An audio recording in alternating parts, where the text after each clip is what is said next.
Good morning everyone. Satyendra digital learning class में आप सबों का स्वागत है। आज से हमारा नया चैप्टर चलेगा जो कि है लुब्रिकेंट एंड कूलेंट। इससे पहले पिछले क्लास में हम लोगों ने जाना कि कैसे पावर को ट्रांसमिट करते हैं, ठीक है। तो अब जो दूसरा क्लास है लुब्रिकेंट एंड कूलेंट, अब जैसे गियर, जो लास्ट हम लोग का क्लास था गियर, तो अब गियर आपस में जब वो पावर को ट्रांसमिट करता है तो आपस में मैश होकर के चलता है, ठीक है। तो पावर को ट्रांसमिट में कई पार्ट एक दूसरे से रगड़ खाते हैं। रगड़ खाने के कारण उसमें गर्मी उत्पन्न होता है। तो उस गर्मी को उत्पन्न होने से बचाने के लिए जिस चीज़ का हम लोग इस्तेमाल करते हैं उसको हम लोग लुब्रिकेंट या कूलेंट बोलते हैं।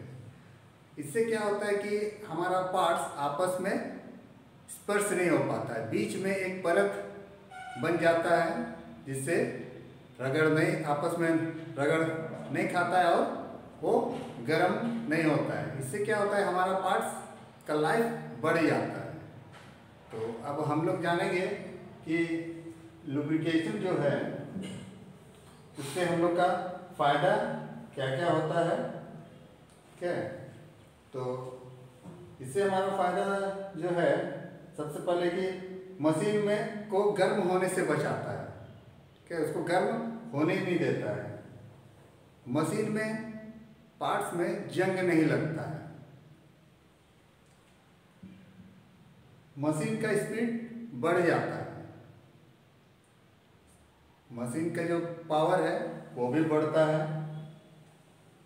उसका जीवन जो लाइफ है वो बढ़ता है। और जो उत्पादन है, उत्पादन हम लोग का बढ़ जाता है। तो ये सब हमारा उपयोग है कि लुब्रिकेशन करने से मशीन में क्या क्या फ़ायदा है। अब इसके बाद हम लोग देखेंगे इसका प्रॉपर्टीज, गुण, कि एक लुब्रिकेंट में कौन कौन सा गुण होना चाहिए और उस गुण का क्या खासियत है। तो सबसे पहले लुब्रिकेंट में ऑयलीनेस का गुण होना चाहिए, ठीक है।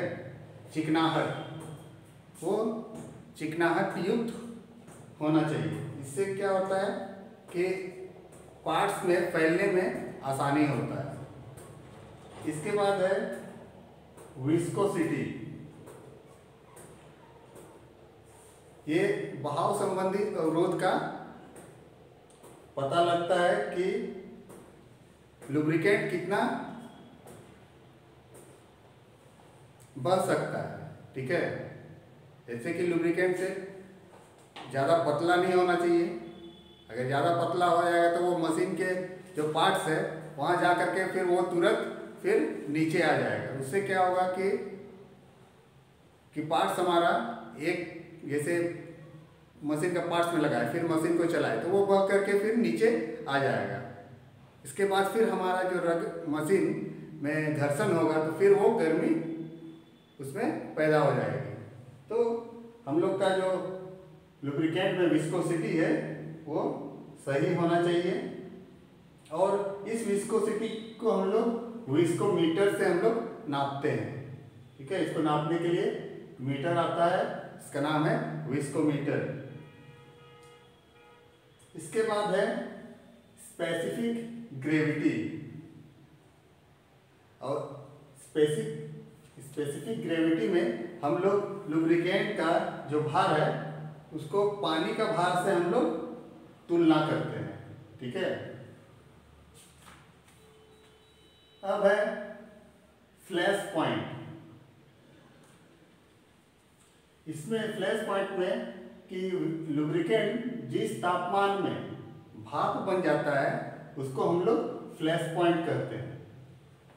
इसके बाद फायर पॉइंट। अब फायर पॉइंट में जिस टेम्परेचर में लुब्रिकेंट में आग लग जाता है उसको हम लोग फायर पॉइंट कहते हैं। और फायर पॉइंट फ्लैश पॉइंट से 20 डिग्री फ़ारेनहाइट अधिक होता है, ठीक है।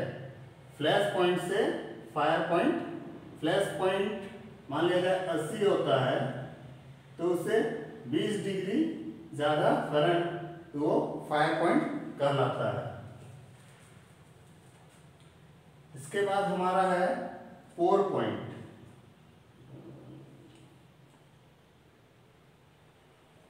पोर पॉइंट हमारा वो पॉइंट है जिसमें लुब्रिकेंट बहना रुक जाता है। जहां रुकता है उस पॉइंट को हमारा पोर पॉइंट कहते हैं। तो ये सब एक लुब्रिकेंट में इतना सारा प्रॉपर्टीज होना चाहिए, गुण होना चाहिए, तब वो एक सही लुब्रिकेंट बनेगा। इसके बाद है अब लुब्रिकेंट का टाइप्स। हम लोग टाइप्स जानेंगे कि कितना तरह का लुब्रिकेंट हम लोग को मिलता है और हम लोग इस्तेमाल करते हैं। तो पहला जो है वो लिक्विड लुब्रिकेंट है। ये तरल रूप में हम लोग को मिलता है लिक्विड टाइप में। जैसे कि हम लोग गाड़ी वगैरह में मोबिल डालते हैं तो ये हमारा लिक्विड लुब्रिकेंट है, ठीक है। इसको इसमें भी बहुत तरह का होता है। जैसे हम लोग इंडियन ऑयल कॉरपोरेशन की तरफ से जो लुब्रिकेंट दिया गया है वो है rail road oil, industrial lubricant. ये सब इंडियन ऑयल कॉरपोरेशन के थ्रू दिया गया है। अब इसी में हम लोग औद्योगिक में अगर देखेंगे तो उसमें हम लोग को टरबाइन ऑयल, सर्कुलर और हाइड्रोलिक ऑयल, ये सब हम लोग का इंडस्ट्रियल यूज के लिए हम लोग इस्तेमाल करते हैं, ठीक है। तो ये सारा जो है हमारा लिक्विड लुब्रिकेंट में आता है। इसके बाद हम लोग देखेंगे सेमी लिक्विड लुब्रिकेंट। अब सेमी लिक्विड लुब्रिकेंट में हम लोग ग्रीस को रखते हैं। ये ना सॉलिड है ना लिक्विड है, ये सेमी है, ठीक है। तो अब इसमें हम लोग देखेंगे सेमी लिक्विड लुब्रिकेंट में 3 तरह का हम लोग को देखने को मिलता है। तो इसमें सबसे जो पहला है वो सोडियम बेस ग्रीस है।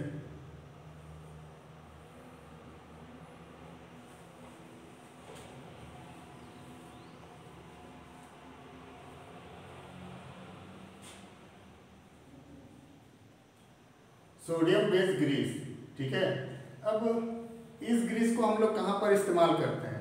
इसका इस्तेमाल हम लोग हाई स्पीड मशीन जहाँ चलता है, मशीन का पार्ट्स हाई स्पीड में, वहाँ पर हम लोग इस ग्रीस को इस्तेमाल में लाते हैं, ठीक है। इसका दूसरा है कैल्शियम बेस ग्रीस।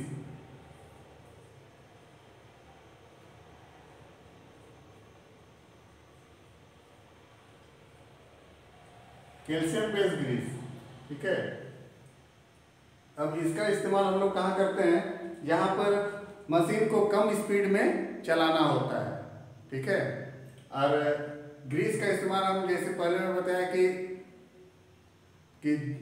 2 पार्ट्स, जैसे गियर, तो गियर में हम लोग जब ग्रीस लगाते हैं तो वहाँ 2 टाइप का होता है, एक हाई स्पीड, लो स्पीड। तो जहाँ पर कम स्पीड में लगाना होगा तो वहाँ हम लोग कैल्शियम बेस, ताकि क्योंकि वो मैश करके चलता है तो वो अगर लगातार चलेगा तो वो गर्म हो जाएगा। तो गर्म होने से क्या होता है कि या तो दांत घिस जाएगा जल्दी, ठीक है। तो इससे बचाने के लिए हम लोग इन सब ग्रीस को हम लोग लगाते हैं लुब्रिकेंट को, ताकि वो ज़्यादा दिन तक काम करे। इसके बाद अंतिम जो है हमारा एल्युमिनियम बेस ग्रीस।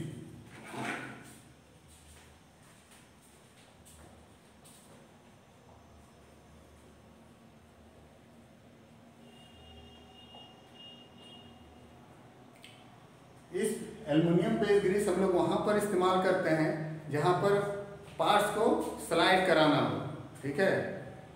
उस जगह हम लोग एल्युमिनियम बेस ग्रीस का इस्तेमाल करते हैं जहाँ पार्ट्स आपस में एक दूसरे के स्लाइड होता हो।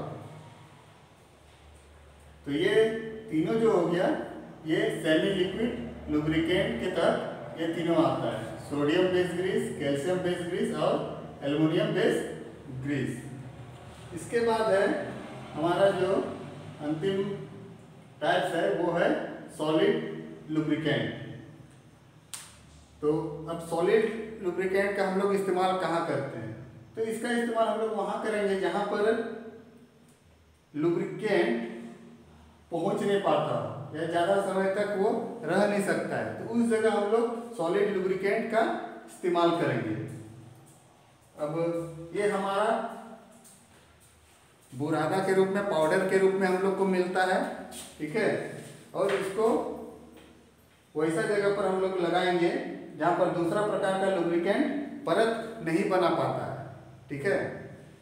तो इसमें जैसे हमारा लुब्रिकेंट आता है माइका, टेल्क, वैक्स और सोप स्टोन, तो ये सब हमारा प्रकार है सॉलिड लुब्रिकेंट का, जिसको हम लोग लुब्रिकेशन में हम लोग इस्तेमाल करते हैं।